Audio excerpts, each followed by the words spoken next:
All right, this is my second time having to record this, so this better work this time. Okay, I got a new show that I'm reviewing. True Detective Night Country Season 4. Oh my goodness. Oh my goodness. Oh my goodness.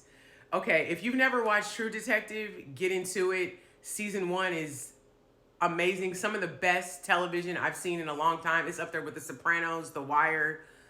Oh my God. Okay, so True Detective Season 4 Night Country takes place in Alaska during the time where it's 30 days of night out of the year.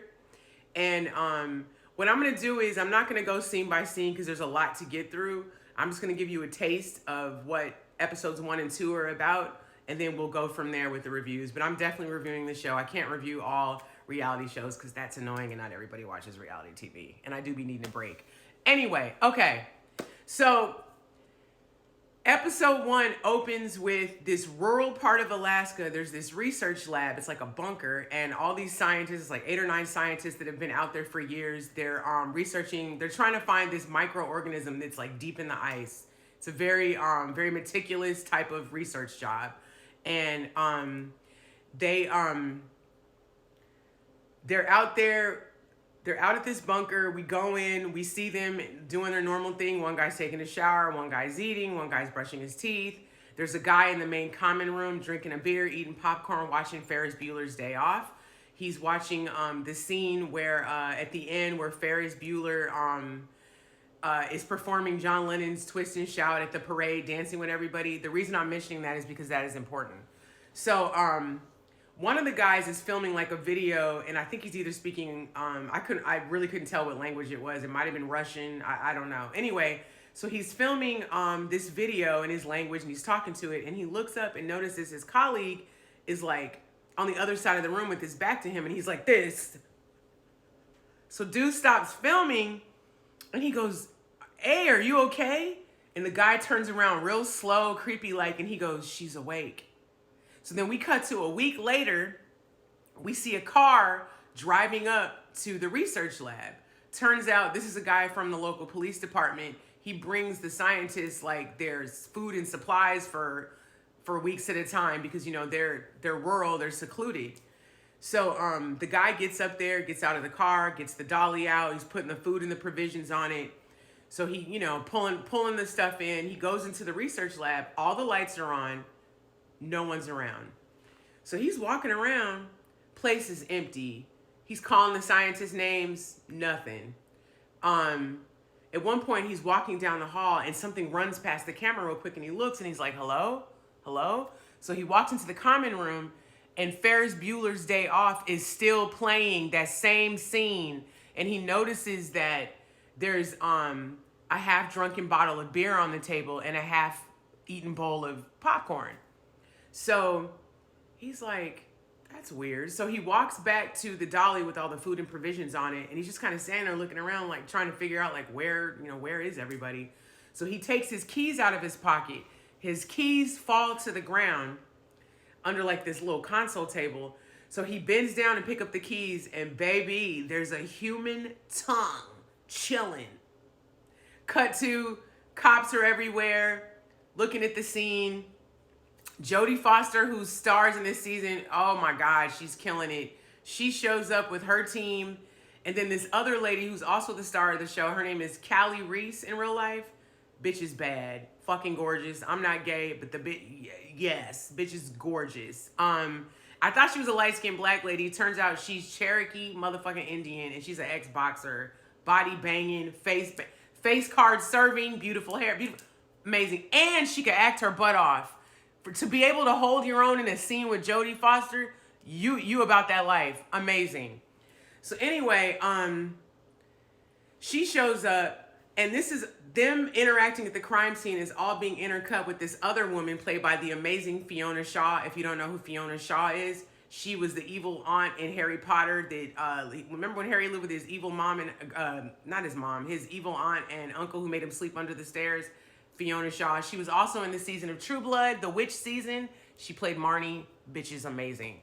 So anyway, her introduction, she's like skinning either a wolf or a coyote outside. And there's some guy walks up off in the distance in the snow, and he's not wearing a coat or anything, and he's just standing there, and she's just looking at him. She's looking at him like she knows him, but she's not scared. She doesn't say anything. She goes in the house, continues doing what she's doing, and she looks out the window, and he's like across the snow, like staring at her. So then we cut back to them at the research lab, the cops and everything, and they're you know, they're trying to figure out where the scientists are, like what happened to them, trying to figure out clues as to what happened, where is everybody? And so we cut back to Fiona Shaw. She's now in bed, and she gets up and she looks out the window and she sees dude. So she gets outside and she follows him. So she walks up to him, and he's clearly a ghost, by the way. She walks up to him and she's like, "What do you want, Travis?" And he just turns around and starts walking. So she follows him. So she follows him way out into the snow. He stops and does this like weird dance thing and then points to something. So she walks over. And then the next scene, we're back at the station, and they're still trying to figure out where the scientists are. She shows up, and then one of the other like cops at the scene that was outside walks in and tells Jodie Foster, we need you to come. We need you to come outside." Long story short, they get outside. The scientists are all naked, frozen in a mound together with like these terrifying looks on their faces. Like one guy, it looks like he had clawed his eyes out. Another guy had bit his hands off. So Jodie Foster's younger like deputy, who's real smart, he's like, maybe this is hypothermia, because you know hypothermia, before you freeze to death, you go crazy. But he was like, but there's something weird about this, like. Why did they get naked? Like, where are their clothes? So they look over and they notice in a perfect line, folded with their shoes neatly next to their clothes, are all their clothes. So shit is weird. And he's like looking at the position of the bodies, and he goes, if you look at the way they're positioned, he goes, they look like they were running from something, like they're climbing on top of each other. So Jodie Foster, and they notice one of the guys has this weird symbol on his forehead. So Detective Navarro, the lady that I thought was black, who's fine, she walks over and she's looking at that symbol like, because she's seen it before. And you later find out that there was, I think they're called the Napaquak. I may be wrong, but there was a murder years before, a woman that she knew who was found stabbed to death 32 times with a very specific type of like knife. It had like stars in it, and her tongue was cut out. And she had that same symbol drawn on her forehead. So Jodie Foster, whose character is like a real gritty, she's a bitch. She's divorced, and she takes care of her stepdaughter, who's I think Napaquak as well. And so there's a whole situation there. And she's like, well, we have to move these bodies to out of here. We can't just leave them out here. So they basically have to chainsaw the mound that these scientists are frozen in, because they have to preserve it because it's a crime scene. And they bring them to this. They bring the bodies to this skating rink, and they have to start waiting for it to slowly unthaw. And so later on, you know, we learn a little bit of backstory about the two detectives, their, you know, their connection to this murder, especially Detective Navarro. Like, she's now invested, but she's not a detective. She's like a state trooper. And Jodie Foster keeps telling her, like, you can't be a part of this. You're a state trooper, blah, blah, blah.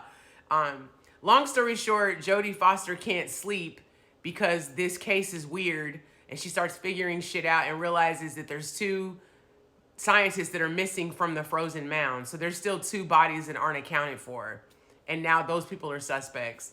Episode 2 kind of followed up more, and you learn a little bit more. But this show is amazing.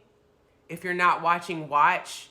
True Detectives are mysteries, but there's something creepy about it because you've got that weird symbol, and then you find out that these past murders connect to this murder, and no one, baby, it's a lie. It's giving. Watch True Detective Night Country. It's on HBO Max, which I think is now called Max. This video is long as hell. That's why I'm talking fast. There are new episodes every Sunday. I will see you guys next Sunday with episode 3.